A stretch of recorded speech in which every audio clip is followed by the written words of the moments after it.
Good day to you. I'm Carl Falk. This is the Falkin Around podcast. Hope you're having a good Tuesday morning if you're joining us live. If you're catching this traditionally, whatever day it is, I hope it's a good one for you. This is going to be a little, well, I shouldn't say this is going to be different. This is going to be a similar podcast. But we're taking a little break, 2 weeks off the next 2 weeks, and then we'll be back in 3 weeks. So just keep that in mind going forward. So we got a lot to get to today. Certainly going to talk about the NFL, Major League Baseball, the rash of injuries that are going on. This is crazy.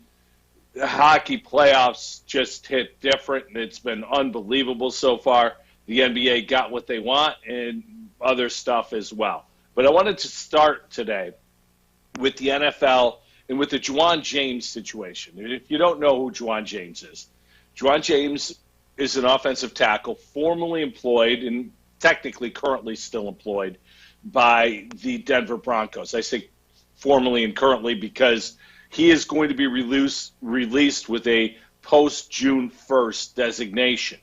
Well, the reason he's going to be released is because Juwan James tore his Achilles last week while working out. And this has created a whole lot of problems, interest, questions, strife, a whole lot of stuff for the league, for the Players Association, and for the players. Here's what happened. Juwan James is getting ready for the season, working out on his own. Now, we're still in a pandemic, and I know things are easing up, but guys are still going to have to work out on their own to be ready for training camp, whatever training camp looks like this year. Remember, last year, an entirely virtual off season where you didn't have mini camps. You didn't have rookie camps, which, again, some of those are going on as we speak. You were you were encouraged to work out on your own. Well, Juwan James was doing just that. Tore his Achilles tendon. He's going to miss this entire year as he needed surgery to repair it. The Broncos cut him. So right there, I want to stop the momentum and go somewhere else. We all bitch about players who hold out. Selfish. He's putting himself ahead of the team. Think of Juwan James. He's working out, getting ready for the season. Because he's working out off campus, the league and the team call this a non-football injury, and they cut his ass. He had signed a 4-year, $51 million deal in 2019. Broncos, they're not going to pay him because he worked out not at their facility. This shows you who really is the cutthroat member of the group between the players and the owners. The owners don't care about the players. And the next owner who talks about safety first and the players are so important, they don't give a rat's ass about any player other than the one probably lined up under center who's hopefully going to deliver them a Super Bowl. Beyond that, a whole bunch of pieces of meat. So the next player that holds out and you all think are selfish, remember Juwan James and remember the fact that all he was doing was preparing to get his job done, but because he hurt himself not preparing to get his job done at a site that wasn't owned by the Broncos, they were able to cut him. After he was cut, and again, because we're in a pandemic, several players are working out on their own, when the risk of injury working out on your own would then lead you to the non-football injury list. The NFL sent a memo to its clubs to remind them that any player that's working out off campus, outside of the team facilities, it injures himself, the team, quote, the team has no contractual obligation, end quote. That was in a memo. So, in other words, the league's encouraging its teams, if a player hurts himself working out on his own, cut their ass. Don't need it. Don't want it. Can't have it. It's unreal to me that the league and the team, in a pandemic setting, and even though we're coming out of it, has taken this hard stance. And look, we're talking about a lot of money. Juwan James being cut is going to save the Broncos $10 million this year and next year. So we're talking about a lot of money. Now, James cost himself $20 million. Why? Because he was working out not at the Broncos facility. This is another way that the teams can control the players. Now, remember, players, when they're around team facilities, are being monitored, how they work out, what their habits are, their nutrition, their weight, all those things when they're at the team facility. When they're working out at their own, the team doesn't have that control. They don't know that the player maybe went out and partied his ass off the night before and then showed up and still got his work in. They don't know what this guy is doing. And that's the biggest fear for NFL teams is the habits that players are following in the offseason. And it may not just be partying. It may be simply how they're working out, what they're eating, what they're doing to get ready for the season. The teams want to control these players for as much time as humanly possible. And this sort of injury, this sort of situation is going to be something that the next collective bargaining agreement, which we're talking about 10 more years, is going to really have to take a look at from the players' side. Now, James is actually considering filing a grievance against the Players Association for agreeing to these contract situations in the last negotiation. Remember, the Players Association just recently agreed to a new collective bargaining agreement, and as I said, that's another 10 years going forward. They allowed the NFL language to create a 17th game. How quickly did that happen? Year one of the new CBA, because the teams in the league see value in a 17th game. Do you remember the term player safety? Do you remember that when that was thrown around a lot? Because I do. And I always found it interesting that it was, something that the NFL would do. Now, player safety is a very convenient buzzword that the league threw around in wake of the concussion lawsuits that hit the NFL. If you remember, there were a series of lawsuits against the league about concussions and the different things that the league didn't do to protect the players. Well, we heard a lot about player safety at that time. That's kind of gone in the back. We forget about things after a little while. We don't pay attention to them. Well, now the league is not even caring about player safety. 17th game, player safety, those two things do not go hand in hand. They are oil and water. They do not mix. It is ridiculous. Here's something else with the 17th game, and this may be a little thing, but at the same time, I'm shocked by it. So the schedule release came out last week. And one of the surprising things were the bye weeks that came out. The bye weeks go to week 14.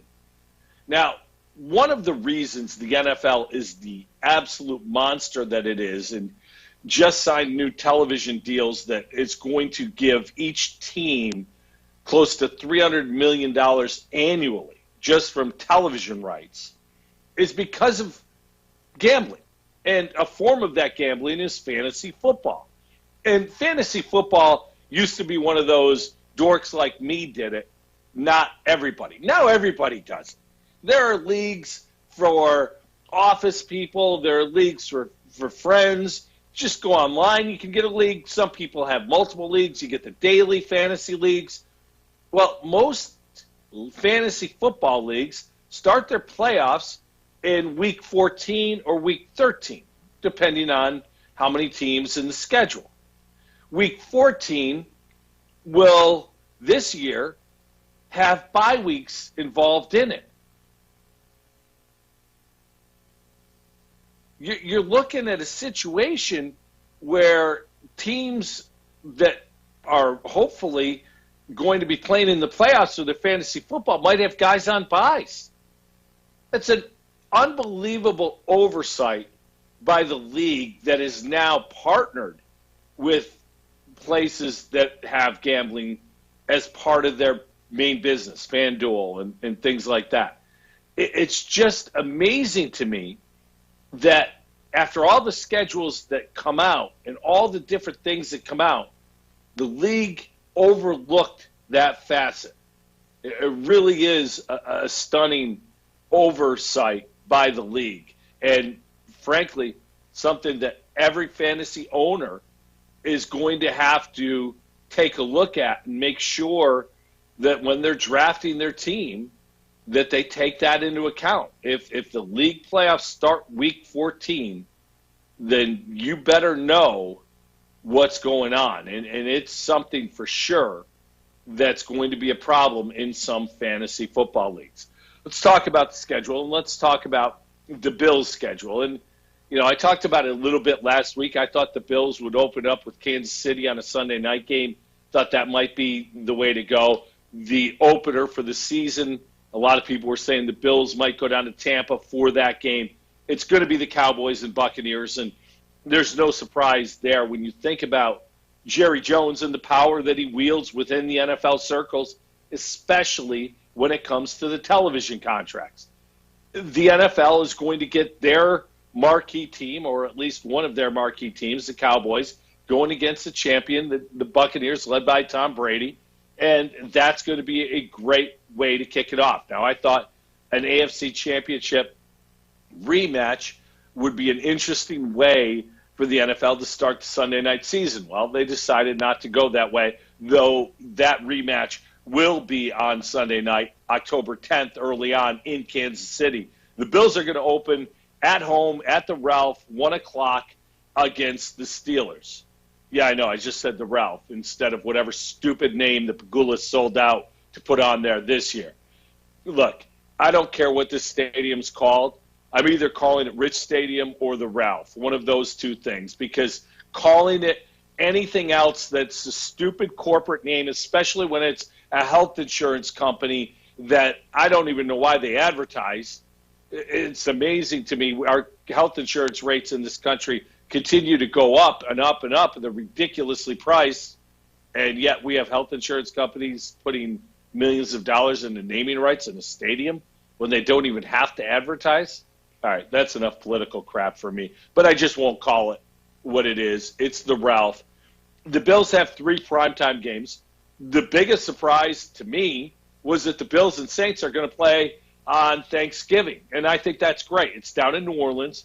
A lot of Bills Mafia is going to be on Bourbon Street, and again, as we get to where things are returning to what they were a year and a half ago before the pandemic, Bourbon Street, Bills Mafia, Thanksgiving night, wow, that is going to be off the chain. It's going to be a lot of fun to see what happens down there. It also should be a very good game. I don't know what to expect from the Saints. They're still a very talented team. Drew Brees clearly gone, but I have a feeling that Sean Payton knows what he has with his 2 quarterbacks, Taysom Hill and, of course, Jameis Winston. I still believe that Jameis Winston should be the starter all the way through and use Taysom Hill very similar to the way they used him when Drew Brees was under center. I think that's going to be ultimately what they do. But Sean Payton's a lot better football guy than I, and if he puts Taysom Hill under center for the majority of the snaps, it's because of what he's seeing in practice from the 2 guys that I've mentioned. So that should be a very good football game. The Bills in all have 3 primetime games. They play the Chiefs, as I mentioned, on Sunday night. They play on Thanksgiving against the Saints. And, of course, the obligatory Monday night game against the Patriots at the Ralph on December 6th. One schedule oddity, I thought, for the Bills was that 3 of the last 4 games are going to be at home. And the last 2, Atlanta and the Jets, could be a really beneficial situation. The last 3 are at home are Carolina, Atlanta, and the Jets. And if you look at this schedule overall, it's manageable. You've got the AFC, the NFC South, which is a very good division, of course. You've got Carolina, who's rebuilding with Sam Darnold Tampa's a defending champion. That's going to be a tough game for the Bills. Atlanta, with a ton of offensive talent, even if they do trade Julio Jones, they're still going to be able to put points up.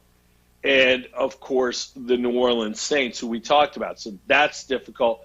The Steelers, I'm not sure what to make of the Steelers. A lot of that depends on Ben Roethlisberger. Ben he didn't look like the quarterback he'd always been last year. Now, another year removed from the injury, is that something that is going to turn him around? The drafting of Najee Harris gives him a running back, but I don't know that the running back situation was as big a problem in the running game last year as the offensive line was, which has suddenly gotten very old. Other teams that the Bills will play, they play Jacksonville, who that should be a win. They play the Colts. That's going to be a tough game. Carson Wentz, of course, going there. And the fact that the Bills are going to have to play against teams that when you look at the AFC East, you don't really know what you're going to get. The Dolphins should be very good. If Tua Tagovailoa continues to progress, that's going to be a damn good football team. If the Jets will be better, I think the offensive line certainly is starting to turn the corner with Mekhi Becton and now the kid from USC, Vera Tucker, at guard. I think all of a sudden you're starting to see a little bit better offensive line. Defense took a little bit of a blow with Kenyon Williams getting hurt last week. He'll be back for training camp, I think, but it's a foot injury, and that's always concerning for a big man. So I think the Jets will be better.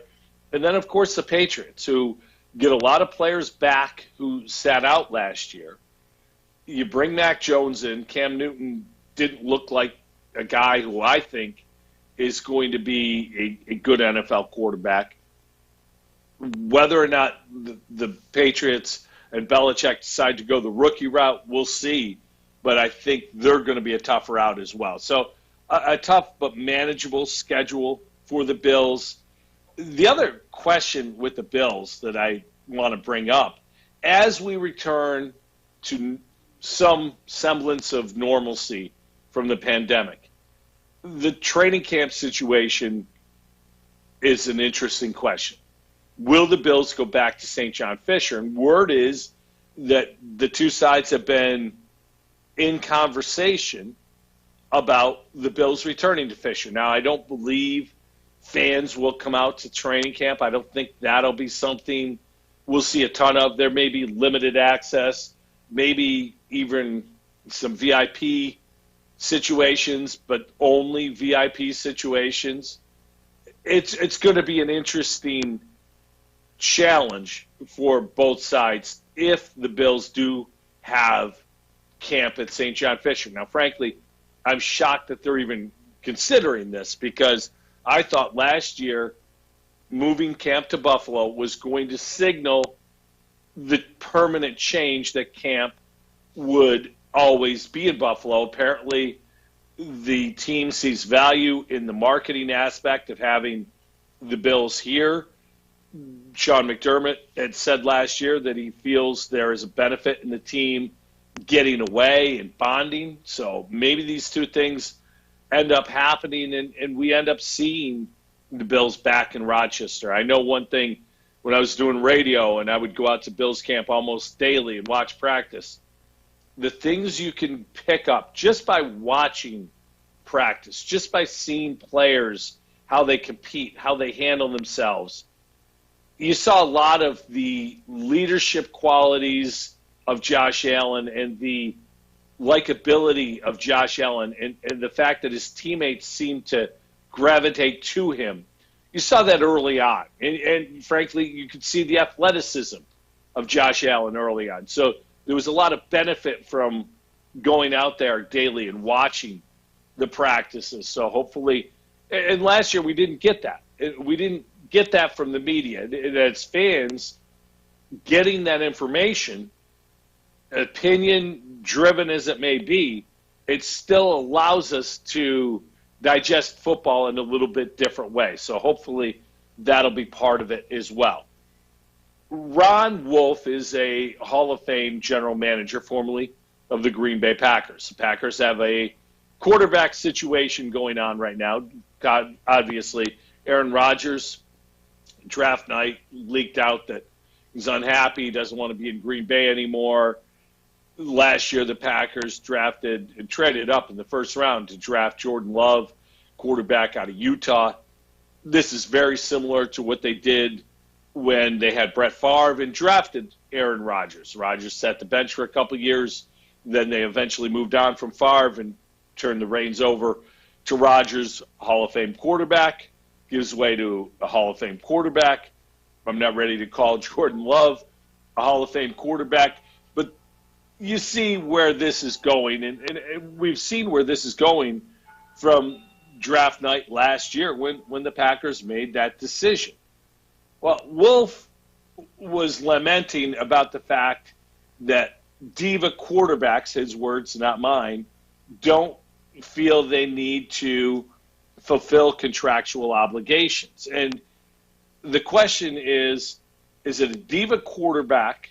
Is Aaron Rodgers acting like a diva? Or is it a quarterback who has control of his situation, maybe for the first time in his career?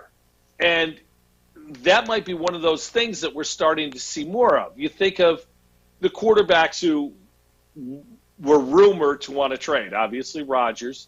Deshaun Watson, before he was accused of sexual assault by half of the state of Texas, was unhappy down there. You have Russell Wilson with rumblings that maybe he wants out.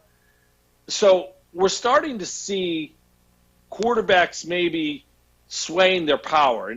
And the question I have is this brought on by the ultimate quarterback moving on, and that's Tom Brady. You look at Brady, what he did last year is he left a situation that he knew very well, and he knew where it was going. It's the Patriots, and they're going to do what they do, how they do it.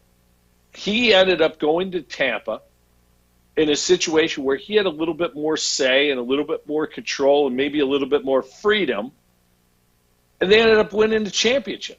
You know, they brought him in, and I don't want to say he was the final piece of the puzzle, but he was the biggest piece of the puzzle in Tampa. And you wonder if guys like Rodgers, Wilson, and maybe even Watson are looking at their current situation and thinking, I could maybe do that. I could maybe be the difference maker somewhere else. And this brings the theory of team building into question. To me, there's two ways you go about building a winning program in the NFL. Way one is you do whatever you have to get your franchise quarterback, then you build around him and hope he turns into the player you brought him in to be. You look at the Jets, what they did with Sam Darnold. They drafted him, traded up to get him, made sure they're going to be in a position to draft him, never surrounded him with talent. 3 years later, they move on from him. I don't know what Sam's going to do in Carolina with a very good coach, an excellent running back, some talent on the outside. I don't know if he's going to turn the corner, if he's going to look like the same guy he was at USC and the Jets. But it's an interesting theory because he kind of represents the two ways to build a team. The other way is you build your team and you bring a guy in to play quarterback. Now, there's two ways to bring a guy in. You draft him, or you take somebody else's used car, if you will, and hope that car is good enough to get them over the hump. Kansas City kind of melded the two together. They had built a team around Alex Smith, and with Alex Smith in control, they traded up to get Patrick Mahomes. They ended up winning the championship with the young quarterback. Now, though, you're paying that young quarterback a whole lot of money. I'm not sure what the best way is. Do you build a team and then bring a guy in? I think the Rams kind of have been doing that. They tried to draft the guy and did in Jared Goff. It didn't really work out as well as they thought it would. So now they've built a team that's very good around Goff, but they didn't think he was good enough to get him over the hump, so they went out and traded for Matthew Stafford. I'm very intrigued to see how that works out. The Rams have a couple of the best defensive players in the league in Aaron Donald and at the back end, Jalen Ramsey. They've also got a ton of talent offensively. Cam Akers last year at running back showed he could be a number one back, and their wide receivers are obviously very good as well. So this is going to be a very interesting case study with the Rams. How do they do? How does Carolina do? And I think teams around the league are going to pay attention. Now, the Bills, they drafted Josh Allen. He became the quarterback they thought he was going to become, the quarterback they hoped he was going to become, and it's worked out well for them to this point. If he continues to progress, the Bills' job now is different than it was, and we talked about this with the draft. This is where drafting is different because you have to draft to fill in as opposed to build. And you've got to draft depth so that when you lose salary cap or age casualties, you've got somebody to step in.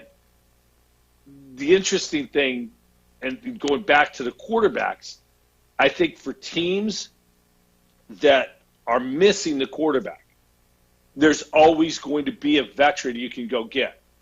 A team like Washington, who has a very good defense, but doesn't have the quarterback on offense, I think they could have gone and got a veteran this year.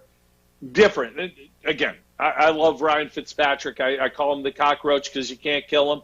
I just don't think he's a winning quarterback, and I don't think the Washington football team will win this year because of Ryan Fitzpatrick. I thought there were quarterbacks out there available that they could have gotten that would have allowed them to be a more competitive team. And we'll see how it works out. But I find it interesting that the quarterbacks are going to get the money, and they're going to get big money. But the question is it the right way to build your team for the best part of your franchise? We'll see. Only time will tell. And we do have a couple good case studies looking ahead this next couple of years to see what is the best way to do that. Major League Baseball is now a month and a half into the season. Last year, that 60-game season, the spring training started, then it stopped. Then they started again, had a brief spring training, played a 60-game season, full playoffs. We're going to see what happens to the players coming off that year because, again, it's repetition in baseball. With 162 games, you train a certain way, you go out and you play, try to stay healthy, and what we've seen so far this year is a crazy amount of injuries. The New York Mets right now are an absolute disaster for injuries. Last night, Mets outfielder Kevin Pillar took a fastball to the face. Now, I don't know what's going to happen with Pillar, but he's got multiple nasal fractures, so I expect him to miss time. Pillar was starting because Brandon Nimmo has been on the DL with a bad finger and recently stopped his rehab because of that. Last night, the Mets finished the game with two kids in the outfield who both were making their major league debut in last night's game. The Mets have 4 of their 5 starting pitchers who are injured. Taijuan Walker left last night's game. He's going to have an MRI today. He's got a strain in his side. Jacob deGrom is on the injured list. Carlos Carrasco hasn't pitched this year. He's on the 60-day injured list. And you've also got issues with, I mentioned Nimmo, Michael Conforto and Jeff McNeil were put on the injured list yesterday. J.D. Davis is on the injured list. He was a starting third baseman at the beginning of the year. Noah Syndergaard's working his way back from Tommy John surgery. Seth Lugo, one of their key members of the bullpen, is working his way back from an injury suffered in spring training. You're talking about huge amounts of talent on the injured list, and this team is in first place. But it's not just the Mets. The Yankees have put Giancarlo Stanton on the injured list. Last week, I was raving about Stanton, talking about how he's been playing every day. Well, here we go. And now he's injured again. And there's no real sign you can point to as to when he was injured. Nobody really knows when he was injured. They've also put Aaron Hicks on the injured list, and I don't know that that's a big problem. He hasn't exactly been a great player this year. Gleyber Torres is on the COVID list, and, of course, Zach Britton. So the Yankees have their injuries. All throughout baseball, there's been a ton of injuries. How about these big names? Juan Soto, Ronald Acuna Jr. Last night, Mike Trout left the game. He's going to have an MRI today. Reigning MVP in the American League, Jose Abreu. Bryce Harper hasn't been playing because he can't swing it back because he's injured. JT Realmuto, Corey Seager, Cody Bellinger. Talking about some of the best young players in the game that have spent time on the injured list this year. And I don't know that it is all because of last year's shortened season and training, but something's going on in baseball. And here we are in mid-May, and we're going through to November. It's a marathon, not a sprint. I understand that, but who's going to be left at the finish line?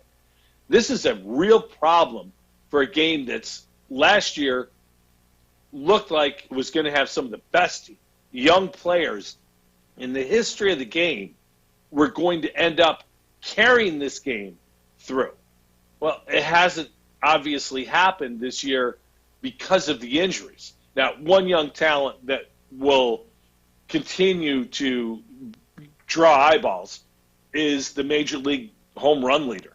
I feel like I almost have to do an Ohtani watch every week because what this kid is doing, nobody's done since maybe Babe Ruth. Ohtani hit his 13th and league-leading home run last night, and it was eye-high fastball that he ripped over the right field fence. He's now hitting 263 with his 13 home runs, 32 RBIs, just two back of the Major League leader there. He started 5 games on the mound for the Angels. He's 1-0 with a 2.1 ERA. In 25 2/3 innings pitched, he's struck out 40, yet he has walked 20. So the walks are a problem, but again, working his way back from Tommy John surgery, that very well could be part of the problem. It also is interesting that, when he goes out, they move him to the outfield occasionally when he's done pitching. You keep him. It's like Little League, really, what Shohei Ohtani has done. So there's a lot of young talent in baseball. Hopefully it's just early season injuries, but we're starting to see a lot of soft tissue injuries that you wonder if it's a result of last year. Definitely something to keep an eye on as we go through the summer months with baseball. The Red Sox are one of the best teams in baseball record-wise. And it's funny because everyone expected the Red Sox to not be all that good this year. And they continue to win, and they lost their first 4 games of the year. And since then have been 25-13, 12 games over 500. They're 25-17 all told. When you look at the Red Sox lineup, they have 3 excellent baseball players. And maybe if you look at any lineup, take the best 3 of any lineup, I'm not sure anyone's top 3 is better than the Red Sox, Xander Bogaerts, Rafael Devers, and J.D. Martinez. Bogaerts is hitting .344, 9 home runs, 26 RBIs. Devers, 278, 11 home runs, league-leading 34 RBIs. J.D. Martinez, who I think is having the best year of all of them, .342, 10 home runs, 33 RBIs. when a third of your lineup is great, it's going to provide opportunities for the other guys in the lineup, because you can't pitch around everybody. You got to pitch to somebody. So I think that may be a big part of the success of the Sox. Also, closer Matt Barnes has been very good. He's got 9 saves already this year, 35 strikeouts in 20 innings pitched, only 3 walks in that time as well. So that's a big part of the success. The Red Sox continue to be very good. You know, it's strange. Here we are in mid-May. There hasn't been a Red Sox-Yankee game yet, not coming till another few weeks. And that's just something of a schedule quirk that's going to show itself in that the 19 times these two teams will play is going to be in the last 100 games of the year pretty much. So baseball getting back to normalcy. You're getting the Red Wings opening tonight at Frontier Field. Very happy about that. It's been 2 years since the Wings have played, and that's one of those things. If you live in Rochester in the summer, go to a Wings game. It is such a treat. Great ballpark. Get to see some really good talent. The Nationals now being the parent team. Steven Strasburg got to start this past weekend for the Wings. So should be a very good summer. I'm happy that we're back to getting baseball happening in Rochester starting tonight. Also tonight, the NBA is getting what it wants out of its play-in tournament. How about this? Tonight, the 2 games are Charlotte and Indiana. Indiana features a very good young team, but one guy I want to focus on is O'Shea Brissett. He had 31 points the other day in the season finale. O'Shea Brissett left Syracuse after his second year. Many people thought he was making a huge mistake by going pro. He's not ready. Every time you hear he's not ready and the kid ends up getting drafted, the kid proved his decision right. Now, he may not have been ready to be a first-round pick, but as a second-round pick, he got an opportunity. Went to Toronto, had a 2-way contract, saw some time with the Raptors, continued to work and improve his game, spent time in the G League as well, recently signed a 3-year deal, which will take care of him financially for life. And if he continues to play the way he's playing, after this 3-year deal's up, he's going to sign himself a nice contract going forward. So the message to the fans is that just because you want this player to stay at your favorite college for another year, don't hate on him for getting himself in position to make life-changing money. And some people say, yeah, but he only signed for $500,000. Well, I don't know about you, but $500,000 would change my world. And if I was a young kid and had an opportunity to do that, I would do it in a heartbeat. And the only negative that you hear from this are fans of the college team that the player is leaving. And we're going to see it again with Quincy Guerrier, who's going to announce his transfer choice on Thursday. Many people are going to hate on him because he left SU. Well, guess what? He saw a better opportunity to get himself ready for the next level elsewhere. And in what's going on, the transfer portal, allowing guys to play immediately, he's taken advantage of a situation. I do not disagree with that whatsoever. So Indiana is going to be fun to watch because of O'Shea Brissett. Charlotte, of course, they've got LaMelo Ball, gets a ton of media attention. I don't think he's the rookie of the year. I think Anthony Edwards up in Minnesota had a better rookie year than LaMelo, missed a lot of time because of injury. But that should be a fun game tonight. The loser of that game is out of the playoffs. They go into the lottery. The winner will have to win another game, and they'll have to beat the loser of the Wizards-Celtics game, which is game 2 tonight. Of course, the Celtics are one of the premier teams in the league as far as fan base. They're disjointed. There's something with this Celtics team that doesn't work well. Jaylen Brown now going to miss time because of injury. Jason Tatum is a very gifted young scorer. Marcus Smart is a guy who's all heart. Celtic fans love him. I think he takes too many shots for his ability, and I think he hurts the team sometimes, but he certainly gives his all. So the Celtics are going to be very good. The Wizards are fun to watch. Now, if Bradley Beal is healthy enough to go 100%, he's been dinged at the end of the year, they're going to be a tough out. Russell Westbrook plays harder than anybody in the league. He will get out there and give it his all. He's had a couple 20-point or 20-assist games recently as part of his triple-doubles.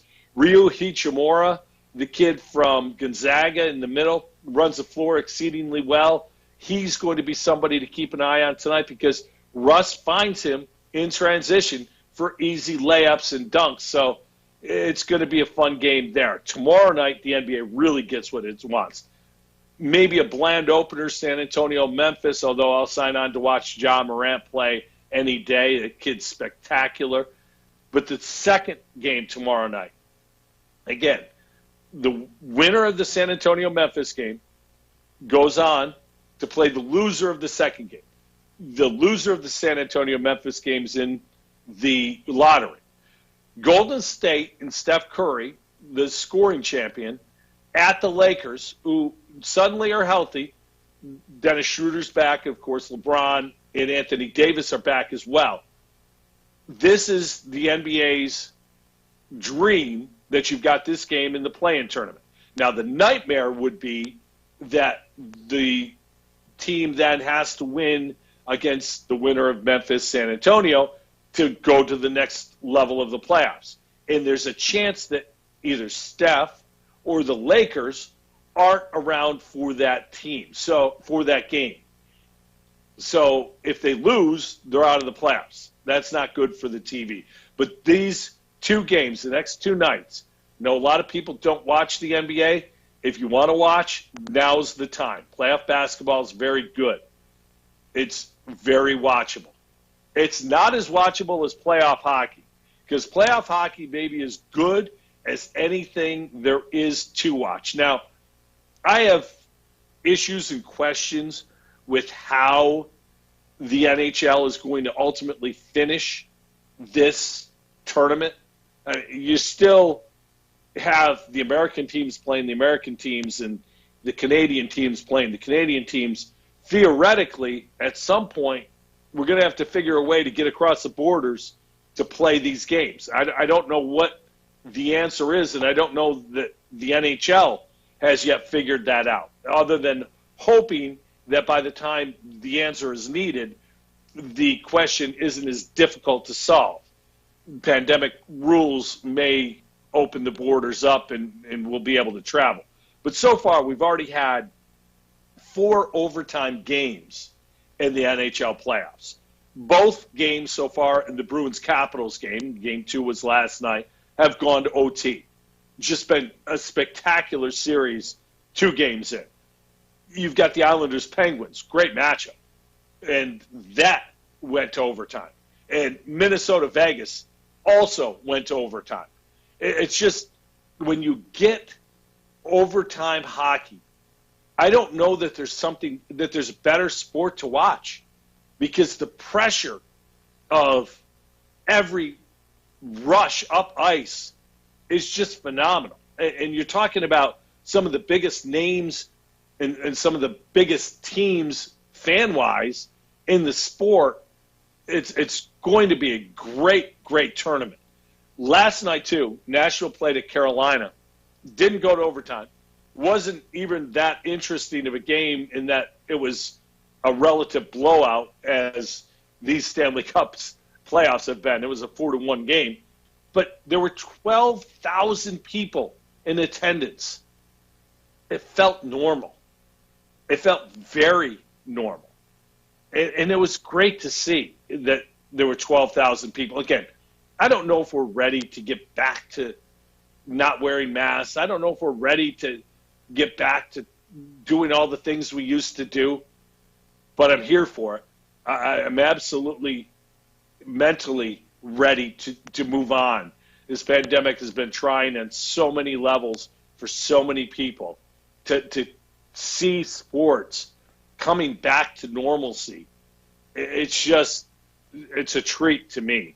And you're starting to see full state. Now, tonight you're going to have two more games. Montreal at Toronto, which that's always a great rivalry. And then Winnipeg at Edmonton tonight. And, of course, Edmonton has the best player in the sport in Connor McDavid. So very good hockey again tonight to watch. But we're going to get to where full stadiums are coming. We've already seen it in baseball where the Braves in Atlanta, full stadium. The two Texas teams, Houston and the Rangers, both welcoming full stadiums. Oh, by the way, so the Rangers have a new stadium, and I don't understand this. They build a new stadium. First off, the old stadium was maybe 25 years old, wasn't that old, but whatever. They wanted to build a new one. They do. They put artificial turf in there in Texas. That's just a terrible idea, in my opinion. First off, baseball needs to be played on grass. I understand if you're talking about the Rodgers Dome in Canada. It's a dome, tough to grow grass. Okay, you got to have astroturf. Tampa Bay, it's a dome, you got to have turf. But come on, you're telling me that you couldn't figure out a way to have grass in Texas for this new stadium? What an awful, awful decision to put astroturf in a brand new stadium. It is just horrible. The Yankees are playing down there now, and if you tune in the game tonight, you'll see what I'm talking about. It is just a terrible decision to have astroturf in a baseball field. It really is terrible. But the full stadiums are coming. We're getting to the point where states are loosening their rules and restrictions, and you're going to see more and more of it. And I think this fall, the NFL is going to encourage its teams to have full stadiums. And they lost a ton of money last year without fans. That's why the salary cap dipped down almost $20 million this year, because of the lack of revenue for fans. Let's face it, everything the NFL does is about money. They are going to encourage their teams to do whatever they can to fill the stadiums. Are we ready for it? I don't know. But I certainly can't wait till opening day, that Sunday, Ralph Wilson Stadium. I know it's not called that. We covered it already in the show. Having the Steelers-Bills Sunday afternoon, it's just going to be glorious to hear the loud Bills fans getting after it. And it's not just Buffalo. You turn on a game in Seattle where the crowd is just deafening. To hear that again. Kansas City, to hear their crowd. You're thinking of teams like the Chargers and Rams and that beautiful new palace that they built out in L.A. Fill that thing up. Put fans in there and let's enjoy football the way it's meant to be played. Now, NBA and NHL, I think it's going to be a little different, maybe a little slower because it's an indoor setting. But the rest of this year, you're going to see more and more of it as we go through these playoffs. And depending on where they're played, again, it could be a huge, huge home ice or home court advantage for the right team. If a team has fans in the building, it's going to change things. I thought last year in the bubble, one of the things that helped the Heat with their young three-point shooters, Duncan Robinson and Tyler Hero, is there were no road games. There were no crowd to get in their head. It was like playing pickup ball in an empty gym. It's a very relaxed setting, even though there was a playoff tournament. It was a very different feel going out there to get it done. So it's one of those things that it changes the way the games are played to a degree. It makes it more difficult at times to play the game if you're a road team. So certainly something to keep an eye on as we go forward, not only through the playoffs, but into the second half of the baseball season and into football and next year. It's really great to see, and I'm curious. I'm wondering how big of an effect did the empty stadiums have on the comfort level with Josh Allen? He was easily the most relaxed I've ever seen him at the line of scrimmage, and was able to change plays. It's going to be different in full stadiums, but I think he's ready to handle that part of the challenge. Josh Allen's not the only one. It's just he's the Bills quarterback, so that's why I bring him up. It's going to be fun to see the adjustment back to normalcy, not only from a viewing standpoint, but from a playing standpoint. So there's that. The other topic I wanted to hit on today, the PGA Championship starts this weekend. It starts Thursday. Kiawah Island, the Ocean Course. Probably the course is most famous for the 1991 Ryder Cup, if you remember that, the cup that actually really took the Ryder Cup from an event that was played to an event that it's become. The PGA Championship, remember, used to be in August. Now it's in May. And this week it'll be down in Kiawah. The weather should be a non-factor. The reason I bring this up, in 2 years, 2023, the PGA Championship is going to be at Oak Hill here in Rochester. And Rochester's obviously very fortunate to have Oak Hill within its confines and to be able to get major golf every so often. We've had a Ryder Cup here. We've had U.S. Opens and PGA Championships, U.S. Amateurs, Senior PGA Championships. The next championship, though, is going to look very different. I was recently talking to somebody who told me that Oak Hill, with their redesign, is going to be very different for the pros when they get here, and likely not nearly as challenging as it has been in the past. And what they said was because they took down so many trees, even though they've lengthened the course, the pros likely won't have much trouble. And they said if you drive by Oak Hill, you'll notice the difference just from the road. And I thought that was a little weird. Well, I had a few minutes the other day, and I did drive by Oak Hill. And I was shocked to see how different it looks just from the road. They've taken down a ton of trees. It actually looks like a course that was meant to be played without trees. And I don't know how this is going to hold up. Now, Oak Hill has always held up to the pros. It's always been a course that's extremely difficult. Will it be in 2023? I don't know. It's going to be different than we've ever seen it. And it's going to be something that's going to – we won't know until it happens. I hope, and one of the things I've always loved about Oak Hill is how it does hold up. An old-style, traditional course that holds up well to the best players in the world. I really hope that's still the case with this new design. It's certainly going to look different aesthetically, but I don't know what that's going to mean to the players. When they get here, we're going to find out. But the PGA Championship will be 2 years from now right here in Rochester, and it's never too early to start looking ahead to that. So should be a good week this weekend down in Kiawah. Rory obviously recently getting his first win in a while, back playing well, will be part of the mix. We'll see how things go this weekend down in Kiawah. Well, that's it for this week. And reminder, again, we're going to take 2 weeks off. We'll be back in 3 weeks, taking a little break, a little vacation, and then we'll be back, and we'll certainly recap all that was missed and go forward with plenty of great information and hopefully some entertainment value as well. Thanks for listening, everybody. Have a great couple of weeks. We'll talk to you in 3 weeks. I'm Carl Falk. This is the Falkin Around Podcast.